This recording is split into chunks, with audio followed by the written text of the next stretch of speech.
Good day, everyone. We are the Group 6, and today we will be presenting our topics, which is mitosis and types of animal cells. With that, let us first start with mitosis. Imagine if our bodies couldn't heal a wound or if we stopped growing after birth. How would life even continue? The answer lies in a process happening in our cells every second, which is called mitosis. Life consists of those units known as cells. Cells are proliferating units such as tissue cells. For any living organism to grow or heal or replace old and damaged cells, more cells should be produced by the body itself. One of these ways is mitosis. Mitosis is a type of cell division where a single cell divides to form two similar daughter cells. Such specific replication will bring forth new cells having exactly the same genetic material of the cell parent. This is very essential for growth, repair, and the processes dealing with the maintaining the normal function of organisms. There are phases of mitosis: prophase, metaphase, anaphase, and telophase, are followed by cytokinesis, the final splitting of the cell. The steps have peculiar tasks: preparing the genetic material, aligning it, splitting it, and forming two new nuclei. Under a microscope, it is possible to see the mitosis being carried out in various cells. Commonly used experimental cells are onion cells, allium cepa, and whitefish blastula cells. These cells are chosen because of their rapid rate of division, which makes observation of the various stages of mitosis much easier. Our objective is to identify the different stages of mitosis, which is prophase, metaphase, anaphase, and telophase. Next is to describe the events happening in each stage of mitosis. So this flowchart shows the step-by-step process of how we observe the stages of mitosis in the whitefish blastula using a microscope. The first step is to prepare the specimen. We carefully put the prepared slide on the microscope stage so it's ready to be viewed. Next is we find the specimen using the scanner lens. We always start with the scanner lens because it's easier to locate the specimen this way. It gives us a bigger field of view. After finding the specimen, we switch to the LPO to get a clearer view of the cells.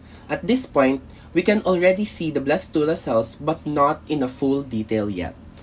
As we adjust, we start to document what we see. This means taking pictures of the cells under different magnifications so we can compare later. To see the dividing cells in detail, we switch to HPO. This is where the chromosomes become more visible. Next is we observe dividing cells closely. At this stage, we carefully look for the cells that are undergoing mitosis. This is the most important part because it lets us identify which stage the cell is in. And lastly, we identify the stages of mitosis: prophase, metaphase, anaphase, and telophase. We identify the specific stages of mitosis. We compare what we see under the microscope to the textbook diagrams and descriptions. This helps us know if the cell is in prophase, metaphase, anaphase, or telophase. This flowchart basically summarizes our procedure in observing mitosis. It shows how we move from simply placing the slide to adjusting magnifications and finally identifying the different stages of cell division. Next is the results and discussion. When we look at the prepared slides of the whitefish blastula under the microscope, we were able to observe the process of mitosis. The blastula is a good sample to study because its cells are always dividing, so we can catch many stages of mitosis in just one slide.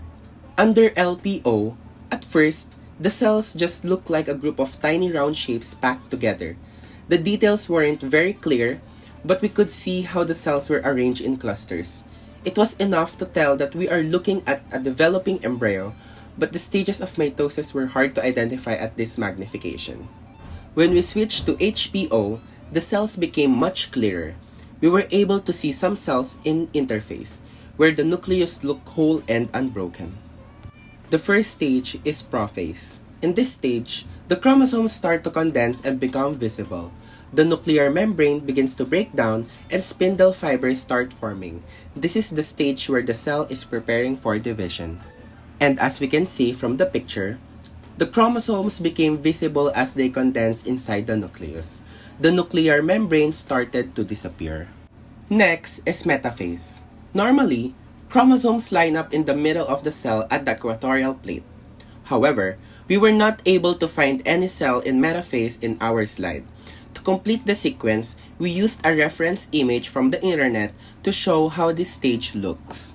And as we can see from the picture, it shows how chromosomes align at the equatorial plate during this stage.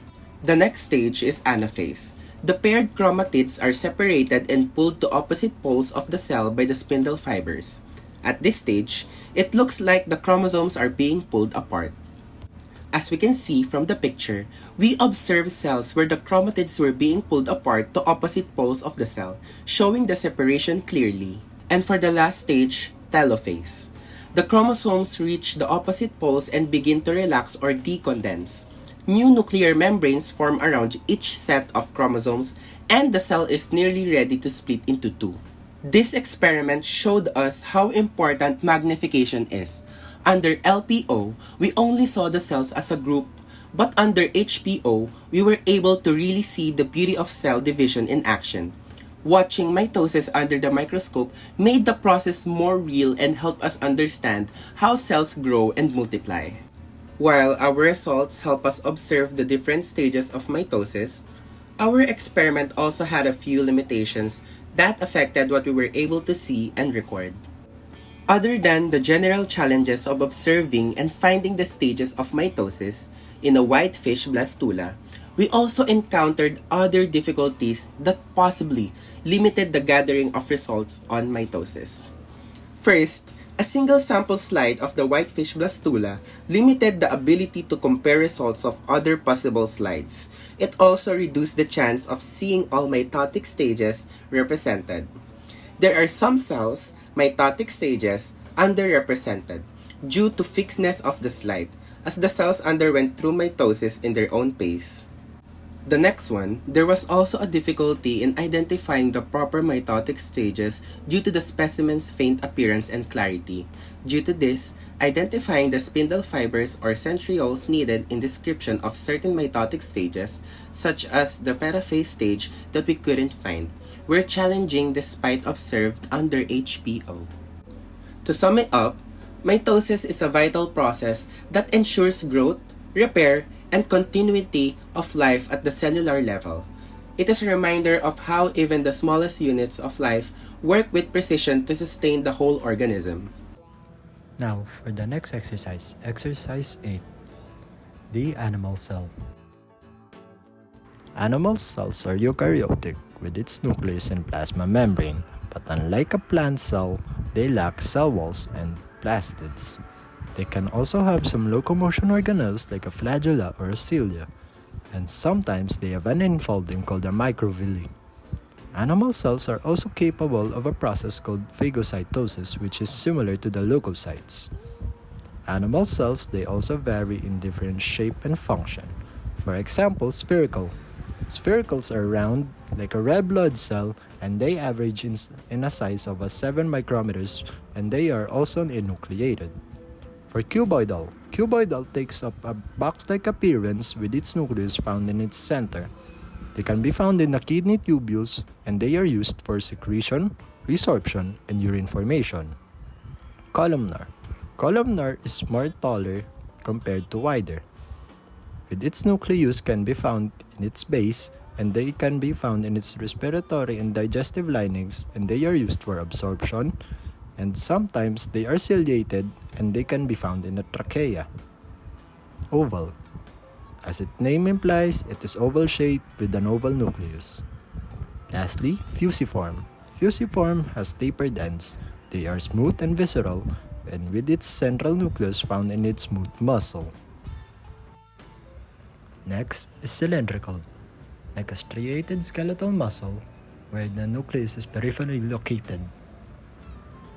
Next is stellate, found in the fibroblast, resting astrocytes, and many glial cells. Squamous, flat and polygonal. Can be found in a mucous lining in the mouth, cornea, and vagina. Next, polyhedral, have numerous surfaces and sides. Nucleus varies in the size of the cell. Next, branched and cylindrical, found in the cardiac muscle tissue, cytoplasm is drawn in the cross striations. And lastly, goblet. Goblet considered as the smallest gland. It occurs on the columnar cell. Now, for the objectives of this activity.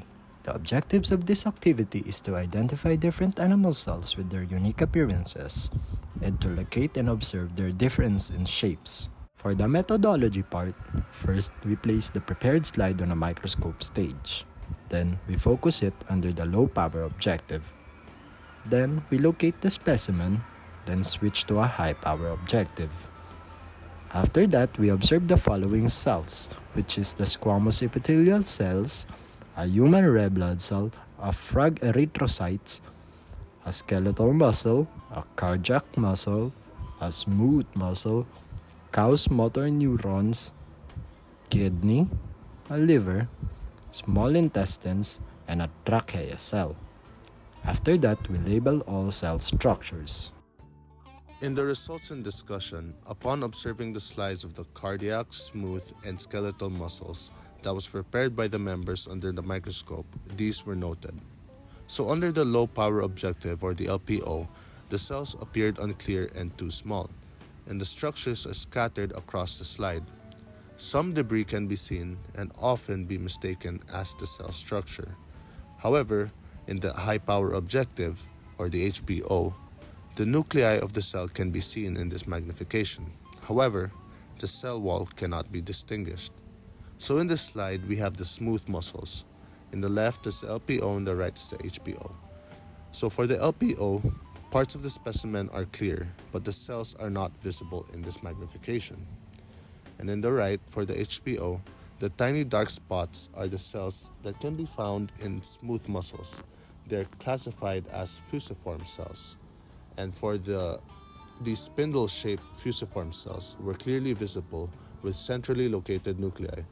No striations were observed, confirming their classification as non-striated involuntary muscles. And for the LPO of the smooth muscle, the cells appeared faint, elongated, and spindle-shaped, but not clearly defined, so these striations were not visible at this magnification. And for the next slide, we have the skeletal muscle. Under LPO, the cells are not that visible. The tissue appeared as long bundles, but individual fibers and the striations were not distinct under LPO. So for the HPO, the cells in skeletal are cylindrical and fusiform in shape. However, they are not visible in this specimen.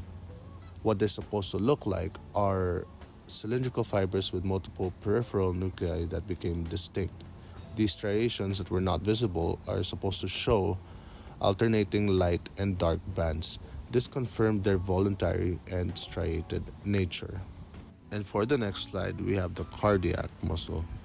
So under LPO, it's the same as the skeletal muscle, the cells are not visible.